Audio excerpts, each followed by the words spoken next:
Hi there, I'm Jennifer Stewart. And I'm Catherine Clark, and we're so glad that you're joining us today for The Honest Talk. We're excited to be bringing you conversations with some of North America's most inspiring women, and we are thrilled to be partnering with RBC as we do so. This podcast is about leaving behind the talking points and diving into the real, authentic, and unique personal stories of our guests. Stories which we hope might influence or inspire your own journeys. So let's get right to it. It is a pretty volatile time in the world right now, whether we're talking about wars or political upheaval or financial instability. But despite this context, more women than ever are starting businesses. And that's what we're talking about today. We want to get some advice for women founders and women who might be considering launching a business or a company. What do they need to know right now? How do they navigate things like being the only woman in a room making a pitch? And how can they overcome other hurdles thrown in their paths along the way? Our guest is Sandi Gilbert. She's a financial technologies expert and Fintech CEO, a founder and a longtime board member. And she's former board chair of the National Angel Capital Organization, which helps entrepreneurs access capital. And she's here to answer all of our questions. Sandi, hi. Wow, I don't know that I can step up to that one, ladies, but I will try. Welcome to the Honest Talk. Sandi, let's start with your backstory. You've been working in the angel investing and fintech field for years now. And, frankly, it's not a very common industry for women. How and why did you get involved? That's a really good question, Jennifer. I grew up in an entrepreneurial family. I always say I was born on a farm in Manitoba, not much more entrepreneurial than a farmer, but I always knew that I would, foster my own path, really. I knew entrepreneurship was where I was, but I started by raising capital in the investment banking space in Calgary many, many years ago. And I've always been involved in the private markets, always helping entrepreneurs access that capital. Now, in Calgary, of course, that was oil and gas early on, but as the years went on, it was really any type of business. And what I knew is that it was really hard to raise private capital. Number one, whether you were a man, woman, old, young, black, white, didn't matter, that it was hard to raise private capital because it's a complicated space. There's a lot of regulations around raising money. So after doing an entrepreneurial venture, my partner and I decided that we would try and put technology to work to make it easier to raise capital. And our mindset was that if we could put a deal online and investors could come and see that private deal and all the paperwork could be done online, it would be efficient and give maybe some democratization to the private capital markets where people always didn't have access to that deal flow. So, fast forward 10 years, we were an entirely different company than we started to set out to do. And DealPoint's a SaaS product now that is licensed to industry. And it's really just a workflow that helps those entrepreneurs access capital and efficiently close a private placement. And in the middle of all of that, I had a colleague run up the stairs at my office. Her name was Michelle Scarborough. And she said to me, "You guys are doing some really cool stuff here. And, I think that you should join NACO, the Angel Capital Organization. We're looking to do something on the board." And I went, angel investing. I didn't really know what angel investing was, although we angel invest here all the time in Alberta. Always some individual is writing a check to a promising entrepreneur to help them start a business, but we didn't really define it like that so much back then. So that's how I got involved in NACO. And that's how I started to understand the impact that individuals that are writing their personal checks into entrepreneurs can have. To help that entrepreneur grow and build that business. Secondly, as you ladies well know, small business is really the foundation of economic output in this country. And I just haven't looked back. Jen and I want to follow up on pretty much everything that you've just said. But one of the things that I found really inspiring when I was reading a little bit more about you before this conversation, Sandi, was that you kind of glossed over the fact that you worked really, really hard to get your first job in this industry. My understanding is you went and quite literally knocked on doors and just said, "I want to work for you." And you did it. You knocked on a lot of doors. Can you talk to us a little bit about that grit and determination? Yeah, I mean, I was young and naive and confident, I would say, are the three things that led me to the door knocking. I learned just in a kind of a roundabout way about this thing called investment banking and how the stock market worked and commodities. And I was going like, this is what I want to do. Like I thought I was going to be an architect or, an ice capades dancer for heaven's sakes. I don't know, but I really, really, really wanted to enter this space. And I came to Calgary, which was pretty young at that time. I had an older brother here that was in the oil business as an engineer. And I just went to every brokerage house and I knocked on their door and said, listen, I know a little bit about this because I've had this little tiny experience, but I can learn and I want to learn and you just need to hire me. And of course, every door was closed along the way. And then along came this firm, Nesbitt, which is the brokerage firm that I went to work for. Vic Rogers gave me a shot. And then I got a great mentor within Nesbitt, Stuart Dunn, who I'm forever grateful to, really introducing me to the world of finance. And he really took me under his wing.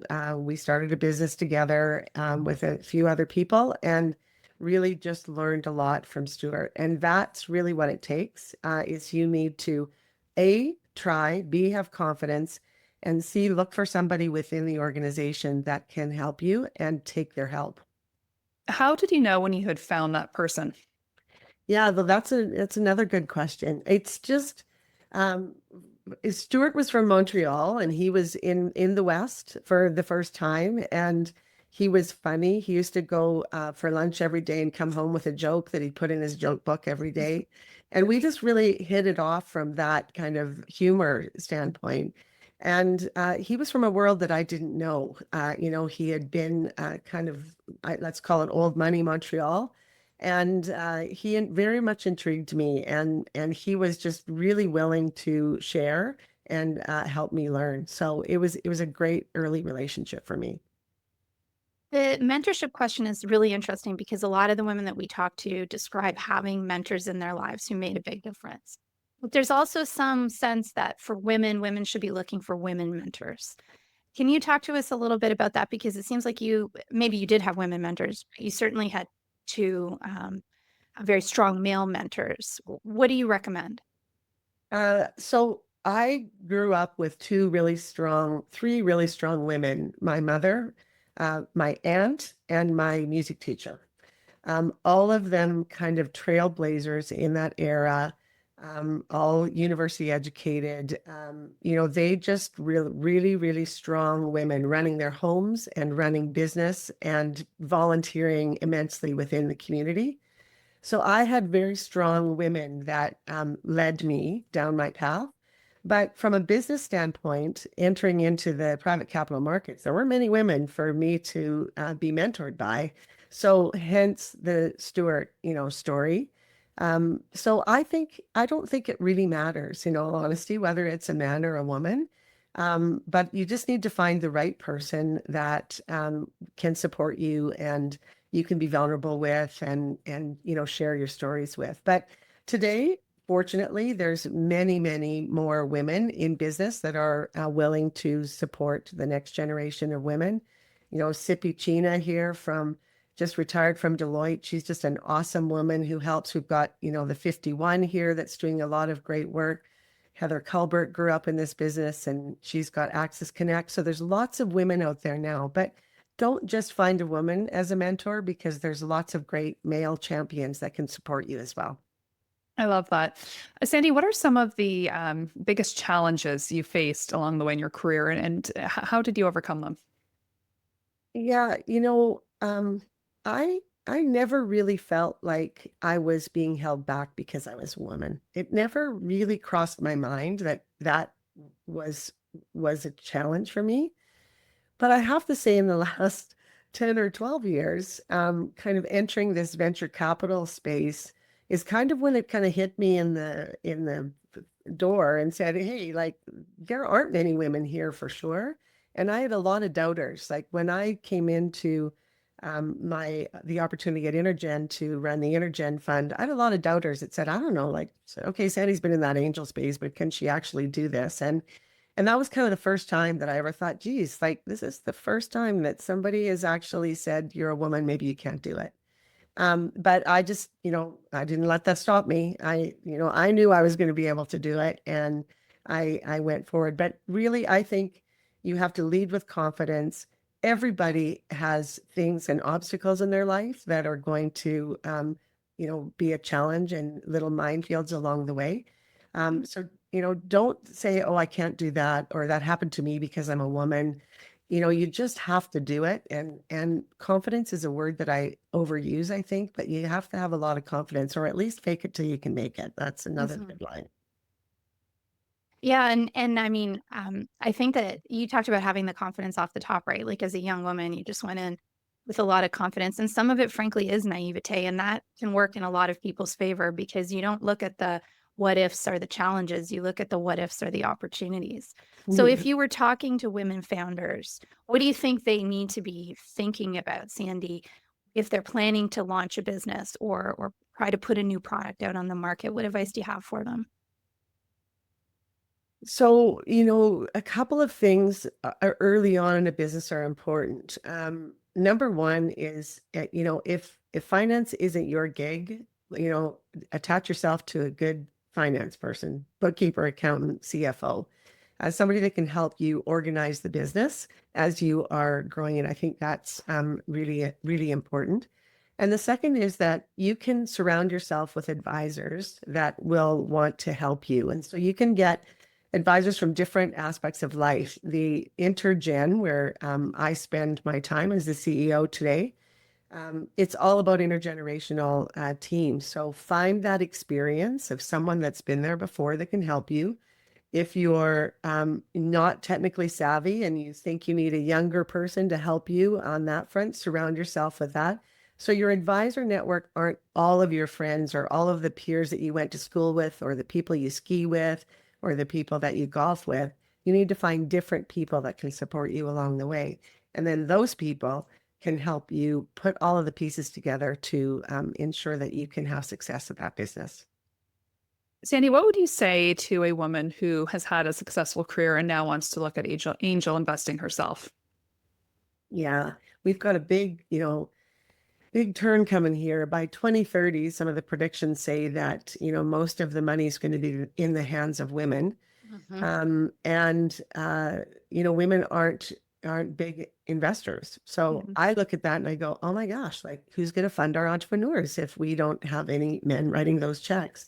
So I think we're at a critical time to ensure that women understand that they can and have the opportunity to invest in early stage companies and young founders, or young, are like not necessarily young by age, but new to the space that they're developing the product in.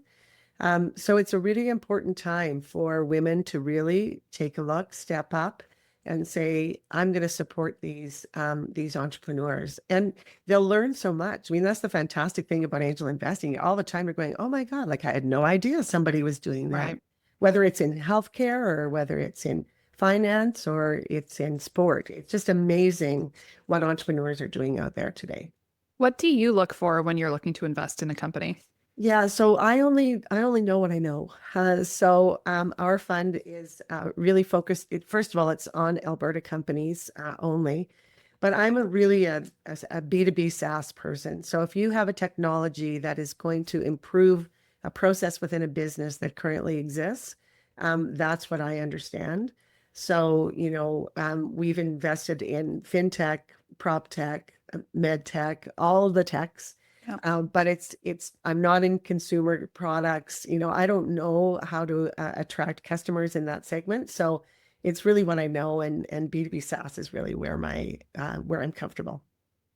So to go back to Jen's initial question, though, you've identified that we're not communicating to women to help them understand that this is a field where they can make a critical difference with the money that they may have to invest. How do we get that message across to them? We need to invite them to come out to these events. So I always say, people say to me, how do I get started? Whether it's how do I become an entrepreneur or how do I become an investor? or how do I go to work with a, an early stage company, you have to get out into that network. So we, as the people that are throwing the events or doing the educational sessions, need to ensure that we are including and making it comfortable for women to be at those events. I'm not necessarily thinking that should all be women at these events, because I think men can share a lot of their history of investing with women. So to get them there, to get them to understand the types of companies that are making a big difference that they can get behind and back, that's the important side. So we have got to be sure that we're including them in the events that maybe they didn't think that their husband went to and they didn't think they were invited to. So we've talked about, hurdles and challenges on the horizon, but also opportunities. Sandi, why should women founders take the leap? Like, what have you seen in your career that convinces you that this is all worth the risk? Well, not everybody should do it. I would Fair. start with that, right? Fair. You too know that, Yeah. for sure. You have to have the mindset that can handle the ups and downs of what is going to happen as on your entrepreneurial journey, for sure. But the reality is, there's lots of women out there now that have taken the leap. So there's lots more people for us to look to and say, wow, like if she could do that and raise 2 kids and support her family, this is possible. So first of all, you have to believe, you see it, you can do it. Those are important things for women to consider. And the reality is entrepreneurship can give you more freedom than a regular 9 to 5. So it might mean that you're working more hours, but you have the time to take an hour in the middle of the day if that's what you need to do. So work-life balance can work also for entrepreneurs. Although I would say that entrepreneurs tend to work a little bit longer, but they don't have to work the structured world that you would if you had a job that you had to go to from 9 to 5 every day. If you were to give some final advice, Sandi, just to women who may be listening, who are potentially thinking about taking the leap, what would you say to them? What would be your key points to them to consider right now? So I think, so take the leap once you have determined that what you're going to do has some possibility of success. So just don't take the leap and say, oh, I've decided that I want to have a vitamin company. Do some research. What's going on in the business of vitamins? How do I understand where I can fit? What's it going to take for me to get my product to market? So you have to see a need. You have to identify that you are capable of solving that need and then take the leap. But don't take the leap and say, oh, I'm just going to do this today because I've always wanted to have a business that, is a Pilates studio. Or I've always, thought that, this technology would solve this problem, or if I could solve a medical problem. But you have to really understand what the market is like, what the challenges are going to be, and how you think you can get there. And then you can take the leap. But there's a lot of planning that goes in before you say that's going to happen. Sandi, that's super sage advice. I really admire the hustle you had as a young woman and the drive and, frankly, the transparency you have now in the honesty of your advice and how practical it is, but also inspiring. So thank you for being with us today on The Honest Talk. Thanks for having me, Jennifer, Catherine. I really appreciate it. Well, that's a wrap. And to our listeners across Canada and around the world, we thank you for joining us. You can hear The Honest Talk on iTunes, Spotify, and Simplecast, brought to you by RBC. You can also get more information on stories that matter to you at our website, thehonesttalk.ca, and sign up for our weekly newsletter where you'll get fabulous stories delivered right to your inbox. But for now, thank you for being a part of today's podcast. Stay tuned for more great conversations and stay well.